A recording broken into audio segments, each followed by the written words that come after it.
태양광 등 신재생 에너지 확산을 위한 우리나라 제도에 대해 소개해드리려고 합니다.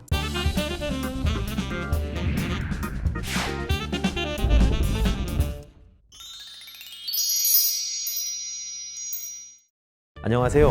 한학큐셀 정책과 대관을 담당하고 있는 신형섭 차장입니다. 저는 올해 초등학교에 들어가는 아들을 둔 아빠인데요. 아이랑 가끔 로봇 놀이를 하다 보면 로봇 약이 다 돼서 약을 갈아줄 때가 있습니다. 8살이지만 상당히 에너제틱하여 놀아주다 보면 제가 진이 빠질 때도 있지만 온 힘을 다해 놀아주려고 하고 있습니다.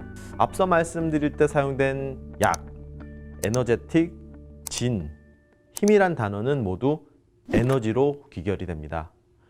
이처럼 에너지는 무언가를 움직이게 하는 아주 중요한 힘입니다. 에너지의 역사는 인류의 역사와도 궤를 같이 하는데요. 최근 전 세계적으로 석탄, 석유 등 화석 연료로부터 얻는 환경오염을 유발하는 에너지 대신 햇빛, 수소 등으로부터 얻는 청정한 에너지, 즉 신재생에너지에 대한 관심이 높아지고 있습니다. 먼저 신재생에너지는 하나의 개념이 아니고요. 신에너지와 재생에너지 두 개의 개념으로 쓰이고 있습니다. 먼저 신에너지는 기존의 화석연료를 변환시키거나 수소나 산소의 화학 반응으로 생성된 전기 또는 열을 이용하는 에너지입니다. 예를 들면 수소를 연료로 하는 자동차를 들 수 있죠. 그 다음 재생에너지는 햇빛, 바람, 물 등을 통한 자연 발생적인 전기 또는 열을 이용하는 에너지입니다. 예를 들면 요즘 많이 볼 수 있는 태양광 발전시설 등을 들 수 있죠. 저희 한학큐셀은 바로 그 재생에너지를 생산하는 태양광 셀과 모듈을 만드는 제조업을 영위하고 있습니다. 최근 기후변화로 지구가 신음하고 있고 우리 아이들의 미래를 위해 화석연료를 통한 에너지 소비가 아닌 청정한 신재생에너지 소비를 해야 한다는 주장이 전 세계적인 트렌드가 되었습니다. 어쩌면 트렌드가 아닌 숙명일지도 모른다는 생각을 해봅니다. 우리나라 역시 신재생에너지 확산에 힘쓰고 있는데요. 어떠한 노력을 하고 있는지 대표적인 제도를 통해 알아보도록 하겠습니다. 우리나라의 신재생에너지 확산을 설명할 때 빼놓을 수 없는 것이 바로 RPS 제도입니다.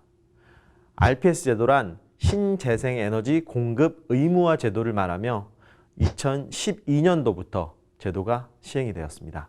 RPS 제도란 충남 서해안의 화력발전소 그리고 경상도 동해안의 원자력발전소들 이른바 500메가와트 이상의 발전 설비를 보유한 전기 공급 의무자에게 연간 총 발전량 중 일정 비용 이상을 신재생에너지로 공급하도록 의무한 제도입니다. 이들 전기 공급 의무자들은 할당된 신재생에너지 의무량을 달성하기 위해 두 가지 방법을 씁니다. 첫째, 스스로 태양광과 같은 신재생에너지가 생산되는 발전소를 지어서 거기에서 나오는 전기를 직접 생산하여 공급합니다. 둘째, 신재생에너지로 생산된 전기를 다른 사람에게 직접 구입하여 공급합니다. 여기서 우리는 두 번째 방법에 주목할 필요가 있습니다. 이 두 번째 방법을 설명할 때 나오는 개념이 바로 REC라는 건데요. RPS 제도를 설명할 때 역시 빠질 수 없는 것이 REC 제도입니다. REC란 말 그대로 신재생에너지 공급 인증서란 뜻으로서 직접 생산한 것은 아니지만 다른 신재생에너지 발전소로부터 생산한 전기를 사용했다는 하나의 인증서입니다.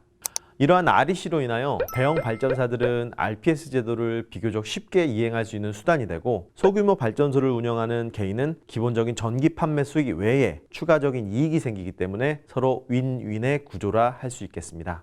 이때 기본적인 전기 판매 수익을 SMP라고 하는데 태양광 발전소 등 소규모 발전을 하는 개인은 기본적인 전기를 생산하여 파는 원래의 수익과 신재생에너지로 생산한 전기라는 인증을 받은 추가적인 수익을 합한 이익이 생기게 됩니다. 일반적으로 25년간 장기 전력 판매 계약을 맺고 고정된 가격으로 전기를 판매하기 때문에 장기적이고 안정적으로 수익을 올릴 수 있다는 장점이 있습니다.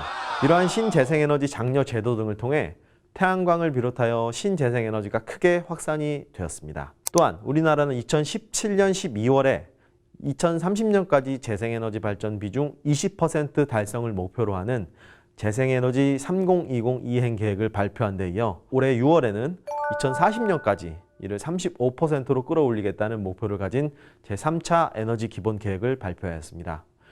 신재생에너지 사용 비율이 약 35%에 육박하는 주요 선진국에 비하면 아직은 부족한 수준입니다만 우리나라가 실제로 매년 신재생에너지 보급이 크게 늘고 있다는 사실에서 작은 희망을 봅니다. 아울러 신재생에너지 확산에 앞장서는 한화큐셀의 구성원이라는 사실에 자부심 또한 느끼는 것도 사실입니다. 감사합니다.